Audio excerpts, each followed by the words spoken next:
Oke, di sini gue akan bahas apa yang gue udah pelajarin selama kurang lebih 11 tahun ya di dunia pasar modal, dunia keuangan, dunia investasi ini.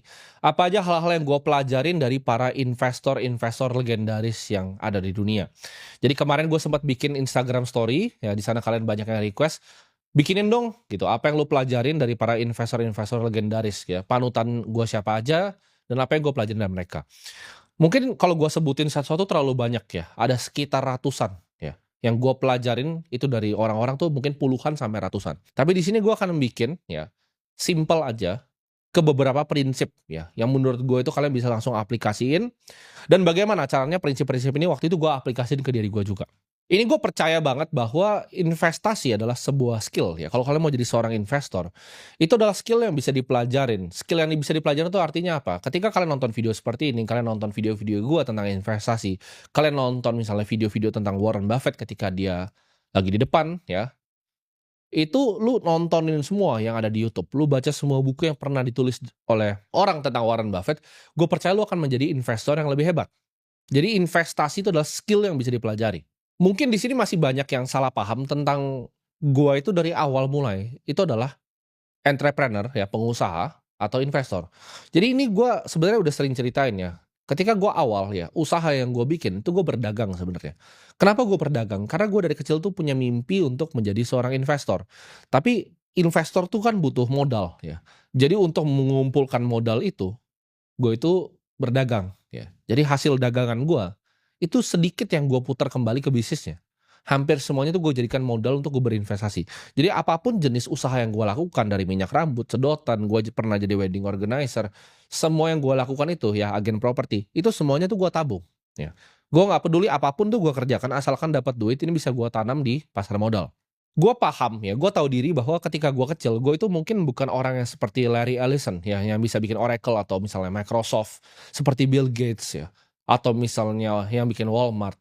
Gue itu bukan pengusaha yang bisa bikin bisnis-bisnis besar seperti itu.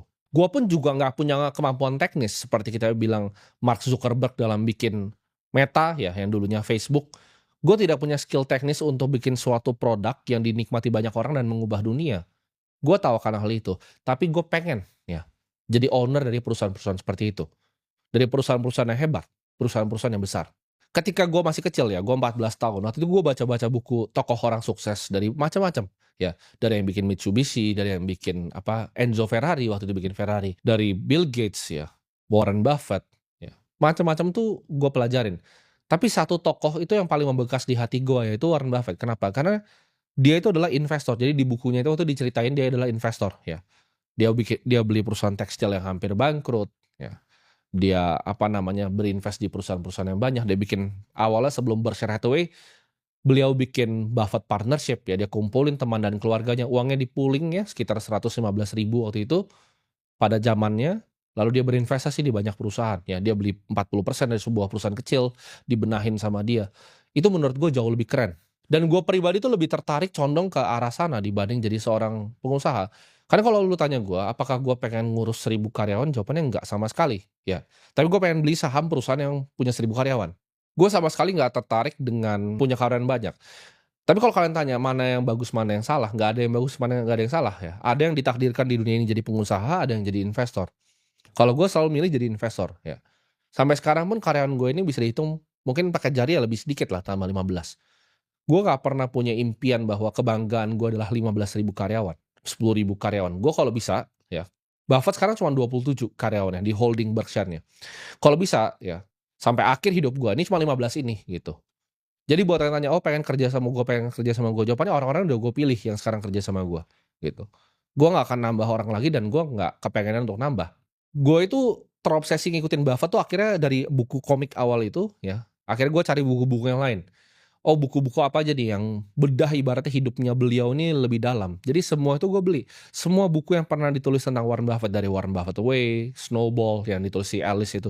Semua itu gue lahap ya. Buku-buku tebal itu gue lahap di umur 14-15 tahun ya. Sampai 15 tahun tuh semuanya gue baca. Jadi kalau kalian buka di Google ya, Berkshire Hathaway itu ada shareholder letternya sampai 2024 yang terakhir, itu gue baca semua ya. Gue pelajarin, oh cara pikir beliau tuh seperti ini. Gimana caranya dia lihat perusahaan tuh bagus atau enggak. Kalau kalian tanya ya, ilmu investasi gue tuh kebanyakan dari mana, ini kan campuran dari banyak orang ya. Kita bisa ngomong si Warren Buffett ya, kita bisa ngomong Bill Ackman, Howard Marks juga ada, Chris Horn juga ada. Ini banyak gabungan gitu, Bill Miller. Ini banyak sekali ya sebenarnya gabungannya, tapi mungkin 90% ilmu yang gue tahu itu dari satu sumber, yaitu Warren Buffett dan partnernya Charlie Munger. Mimpi gue tuh punya orang yang sedikit ya, investment team yang sedikit seperti Warren Buffett, lalu gue bisa beli saham-saham perusahaan yang terbaik di dunia, contohnya seperti American Express, seperti Coca-Cola, seperti Moody's Corp ya. Seperti yang beliau lakukan. Jadi antara punya sebagian kecil dari perusahaan yang besar, atau kalau perusahaan yang kecil tuh biasanya dia beli mayoritas dan belinya besar. Orang itu kan ada yang punya bakatnya masing-masing, contohnya misalnya orang punya bakat main film, dia jadi yang terbaik di main film. Ada yang juga pengusaha, dia jadi yang pengusaha yang terbaik. Gue kan punya partner juga karena gue berinvestasi ya. Gue berinvestasi di salah satu perusahaan yang private. Nah, partner gue ini itu punya sekitar hampir 5.000 karyawan gitu. Dia pun hektik dari pagi, gue lihat meeting di kantor ya kan. Dari kantor pagi sampai malam. Gue partner karena gue berinvestasi di sana. Cuman apakah gue mau running 5.000 karyawan seperti dia? Jawabannya enggak gitu. Mungkin gue nggak punya kapasitasnya dan gue nggak suka juga untuk seperti itu. Atau gue punya partner juga yang punya cabang gitu, kalau ruko-ruko kalian lihat di situ warnanya biru itu ada 2.000 gitu. Nah itu kan karyawannya juga ribuan tuh. Apakah gue pengen jadi pengusaha yang bisa running seperti itu? Jawabannya tidak. Tapi gue pengen bisa berinvestasi di perusahaan-perusahaan yang seperti itu. Yang pertumbuhannya bagus, labanya meningkat, dan manajemennya oke.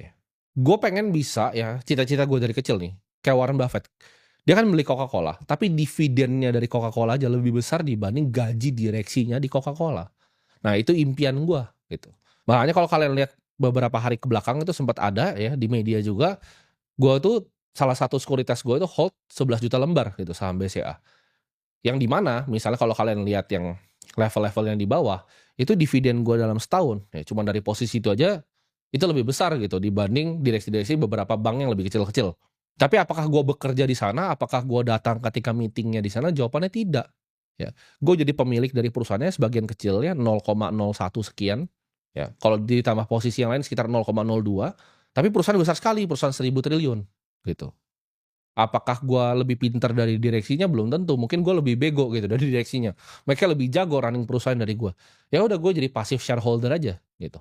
Tapi gue mendapatkan dividen dan keuntungan dari perusahaannya luar biasa. Yang sampai ini dari sekarang nih, dari lu nonton ini sampai gue mati, gue nggak perlu kerja sehari di hidup gue lagi. Tapi apakah ini datang tiba-tiba dalam waktu semalam? Jawabannya tidak. Gue sudah 11 tahun ya menggeluti di bidang pasar modal ini.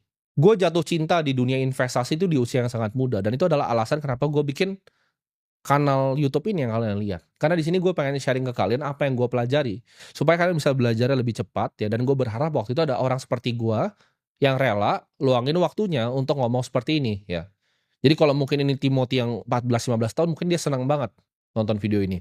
Karena ini gue kompres gitu dari sekitar 1.000 ya prinsip-prinsip yang gue lihat. Oke, jadi cuma 7 aja nih. Apa yang paling bermanfaat dan apa yang paling efisien, apa yang paling simple untuk bisa langsung diaplikasikan. Nah, konsep pertama yang paling membuka mata gue waktu gue 14-15 tahun ya.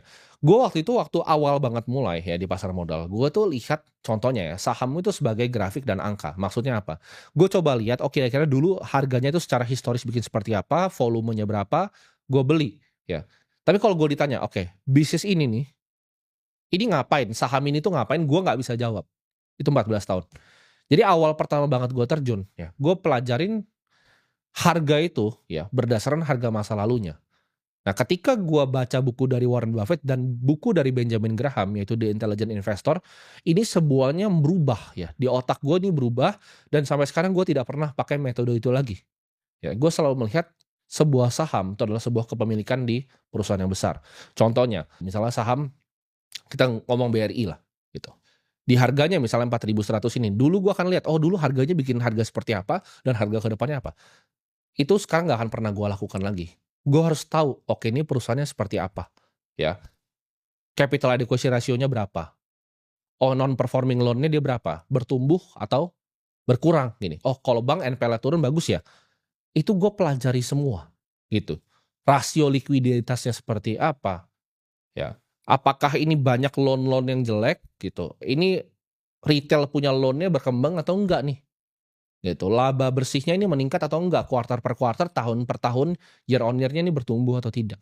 Gue nggak peduli kemarin tuh harganya 3.800, 3.700. Gue lihat harga sekarang itu sebagai gue lihat bisnis. Jadi nggak ada bedanya, ya, misal gue cuma masuk Rp400.000 nih ke saham BRI, atau gue cari perusahaan private misalnya Holy Wings masuk ratusan miliar, itu cara gue melihatnya Rp400.000 di BRI ini sama ratusan miliar di Holy Wings ini, nggak ada bedanya gitu. Gue akan lakukan due diligence yang sama. Oke, ini outletnya ada berapa, bisnis modelnya seperti apa, dia akan grow kira-kira berapa ke depannya, pertumbuhannya seperti apa, dan valuasinya di dalam 5 tahun lagi akan seperti apa. Nah, kalau sekarang itu gue percaya bahwa nilai intrinsik itu di bawah dari value aslinya, gue akan injek uang masuk. Jadi nggak ada bedanya mindset gue dari gue cuma punya uang Rp2 juta. Jadi banyak yang bilang, oh enak kalau punya modal besar, lu bisa injek sebesar-besar. Enggak. Gue mulai dengan modal Rp2 juta ya. Gue berdagang apapun. Mau kalau lu suruh gue nyapu tai pun itu gue lakuin. Gue nyapu tai kalau lu bayar gue, uangnya gue masukin gue beli saham waktu itu. Dan ini gue lakukan dari usia yang sangat kecil. Jadi ini nggak baru terjadi sehari 2 hari. Kalau kalian tahu konsep bola salju itu kecil awalnya. Lama-lama jadi besar jadi besar. Jadi jangan ngomong, oh lu nggak bisa jadi investor karena modalnya kecil. Enggak. Justru dimulai dari modal yang kecil. Tapi kan gue ajarin tuh di beberapa video sebelumnya. Oh gini caranya cari duit gitu loh. Warren Buffett pun sama, dia nggak langsung punya uang berinvestasi kok. Ya, dia jualan mesin pinball, dia jualan koran pintu ke pintu di Washington DC. Banyak sekali yang dia lakukan untuk mendapatkan modal-modal awalnya berinvestasi. Jadi kalau kalian perhatikan ketika gue berinvestasi mau perusahaan yang private, mau TBK, gue nggak peduli. Itu sama cara lihatnya. Gue nggak peduli grafiknya dulu mau ngapain, mau jungkir balik, mau volumenya berapa, gue peduli setan. Gue cuma mau tahu ini bisnisnya berapa, nilai intrinsiknya berapa, dan harganya sekarang itu mahal atau murah dibandingkan dengan nilai intrinsiknya. Ya, jadi ini teman-teman harus paham gitu. Ketika gue paham ini, gue melihat semuanya berubah gitu. Oh ini bukan cuma sekedar spekulasi, tapi ini adalah aktivitas investasi. Jadi 2 juta yang gue pegang itu gue bayangin di otak gue, ini kalau gue investnya itu 20 miliar itu seperti apa. Jadi mindset di kepala gue benerin dulu. Ketika gue beli ini, gue membeli sebuah usaha, sebuah bisnis. Kalau misalnya ada cuma teman bilang, oh katanya ini akan naik, gue nggak peduli. Kalau gue tidak mengerti bisnisnya, gue tidak akan invest. Mau dia naik 10 kali, gue nggak peduli. Jadi gue bilang ya, sama mau gue lihat ya, dua-duanya. Rasanya seperti apa, ya arus kasnya seperti apa, labanya meningkat atau menurun, ya. Gue bedah gitu loh, perusahaan seperti layaknya seorang investor membeli perusahaan. Nah, prinsip-prinsip selanjutnya ini akan nyambung ke prinsip yang pertama, tapi kalian harus tahu ya, bahwa sebuah saham itu bukanlah sebuah grafik atau angka, melainkan ada bisnis di belakangnya yang kalian harus pelajari dan kalian tahu. Karena ini ilmunya akan penting. Kenapa? Misalnya in case lu akan bikin bisnis sendiri, gimana otak bisnis lu? Itu akan lebih jalan kalau lu analisa perusahaan-perusahaan yang di level tertinggi, yaitu perusahaan-perusahaan yang TBK yang diaudit setiap kuarternya. Lu akan punya ilmu bisnis yang jauh lebih besar dibanding orang-orang normal. Banyak yang bilang, kok ilmu bisnis lu juga jauh? Karena gue adalah seorang investor gitu. Jadi ketika gue itu decide untuk bikin sebuah bisnis, gue tahu persis secara hitung-hitungannya seperti apa. Karena ketika lu analisa semua 900 perusahaan TBK yang ada di sini, ya, lu jadi pelajarin gitu. Oh, bisnis yang bagus tuh sektornya apa aja. Oh, bisnis yang jelek tuh apa aja sektornya. Oh, ada beberapa bisnis loh kalau di negara-negara seperti Indonesia, Filipina, India, itu yang akan grow terus ketika penduduknya grow, ya, GDP negaranya grow, ini bisnisnya akan grow terus gitu ke depannya. Nah, prinsip kedua ini akan nyambung ya, yaitu prinsip kedua itu beli apa yang lu ngerti. Ini banyak orang yang salah paham nih di sini, ya.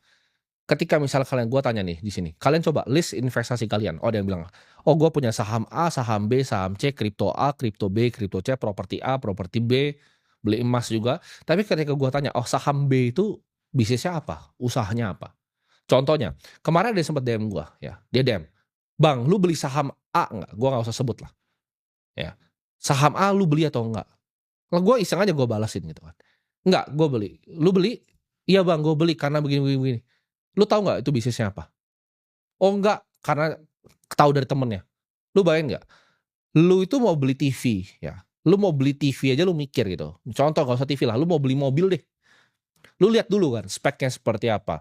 Itu bakal dipakai sama keluarga lo atau lu pakai berdua sama pacar lu. Itu mau kursinya 4, mau kursinya 6 atau kursinya 2 doang gitu. Lu harus lihat kan interior seperti apa, mungkin lu butuh waktu sebulan. Ini tuh